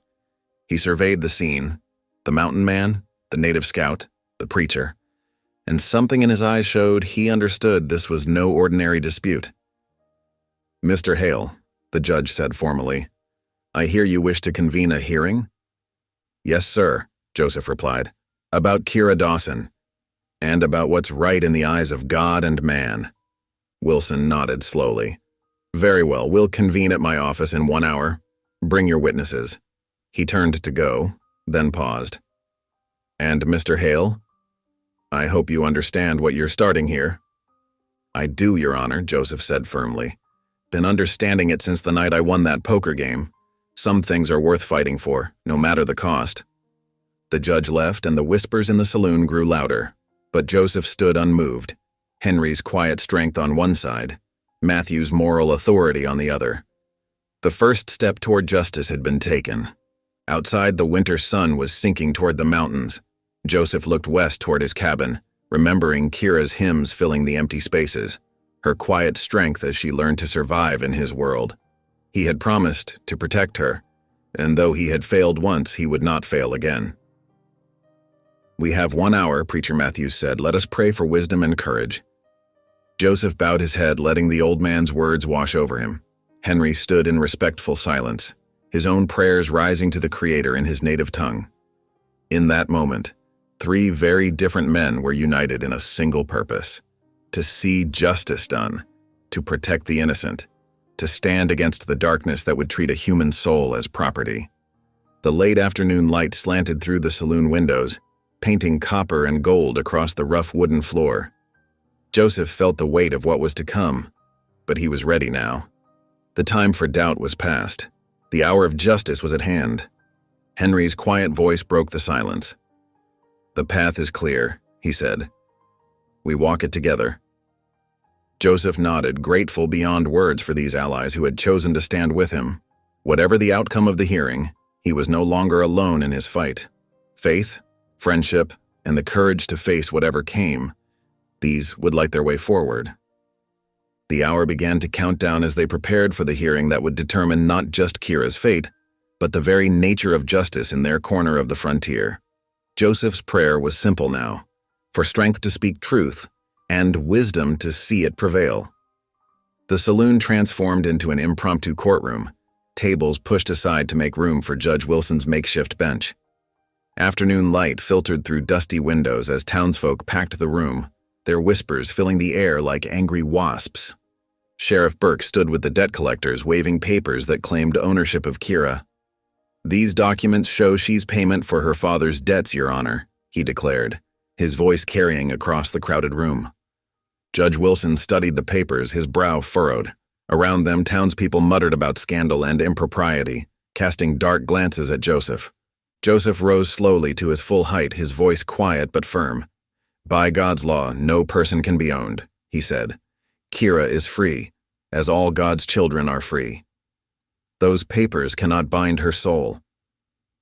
Henry Two Feathers stepped forward, his dignified presence commanding attention. "I have known Joseph Hale for many seasons," he testified. "His word is strong as mountain stone. He protects, not claims." Preacher Matthews spoke next, telling of Joseph's years of honest dealings and faithful character before grief drove him to solitude. Then Kira stood, her hands trembling but her voice clear. "Joseph Hale gave me dignity when others would sell it," she declared. "He never claimed me as wife, only offered shelter as family would. He taught me to stand tall again." Her words hung in the air. The room fell silent, hard hearts softening under the weight of truth. Judge Wilson cleared his throat. "These papers," he announced, "are fraudulent. The claim is struck down." He banged his gavel as Kira's pursuers slunk toward the door, defeated by justice and truth. Outside the saloon, the late winter sun painted Leadville's muddy street with golden light. Joseph and Kira descended the wooden steps together, their boots creaking against weather-worn boards. Townsfolk gathered in small clusters, their whispers carrying on the crisp mountain air. But now their words held a different tone, one of respect, though some still cast doubtful glances. Kira's hand found Joseph's arm, her grip firm and sure. "I want to stay with you," she announced, loud enough for those nearby to hear. "Not as a wife, but as family, until the day comes when I choose my own path." Joseph's weathered face softened. The shame that had haunted him for so long, his inability to father children, the cruel jokes about his barrenness, seemed to lift like morning mist. He understood now what God had shaped him to be: a protector, a brother in faith, a father in spirit to those who needed shelter. "Reckon that'd be just fine," he replied, his deep voice gentle. That evening, their cabin welcomed them home with familiar comfort. Kira moved about the kitchen, preparing a simple supper of cornbread and beans. The rhythmic thunk of Joseph's axe split the mountain quiet as he chopped wood outside. When the meal was ready, they sat together at the rough-hewn table, bowing their heads in gratitude. "Thank you, Lord," Joseph prayed, his voice rough with emotion, "for showing us that family ain't always about blood, but about the hearts you bind together." The mountain snows retreated inch by inch, releasing their grip on the high country. Tiny streams trickled down rocky slopes, feeding the awakening earth. Spring crept into the valleys with tender green shoots and the first brave wildflowers. Word traveled through Leadville and beyond. Joseph Hale's cabin had become a sanctuary for those with nowhere else to turn. One evening, as the sun painted the western peaks gold, hoofbeats approached. A weary woman and her young son, their clothes dusty from the trail, stopped at Joseph's gate. Her eyes held worry, his heritage clear in his Apache features. "Town wouldn't take us in," she explained softly. Joseph stepped aside, gesturing them toward the warmth within. "Welcome," he said simply. Kira was already stirring the stew pot, adding more water to stretch the meal. She smiled at the boy, remembering her own first night of refuge here. Soon they gathered around the table, steam rising from tin bowls. The widow's son watched everything with careful eyes until Kira started humming a familiar hymn. Other voices joined, filling the cabin with harmony. Joseph sat quietly, watching. Where once he'd known only the ache of being childless, now he saw the family God had built, not of blood, but of broken pieces made whole. His heart lifted in silent gratitude, not for what he'd been denied, but for what had been restored. Faith, purpose, and the dignity of offering shelter to those who needed it most. Thank you for listening. Stories connect us in the most unexpected ways. If you felt that spark today, make sure you're subscribed. I share a new one daily, and the next might change your day.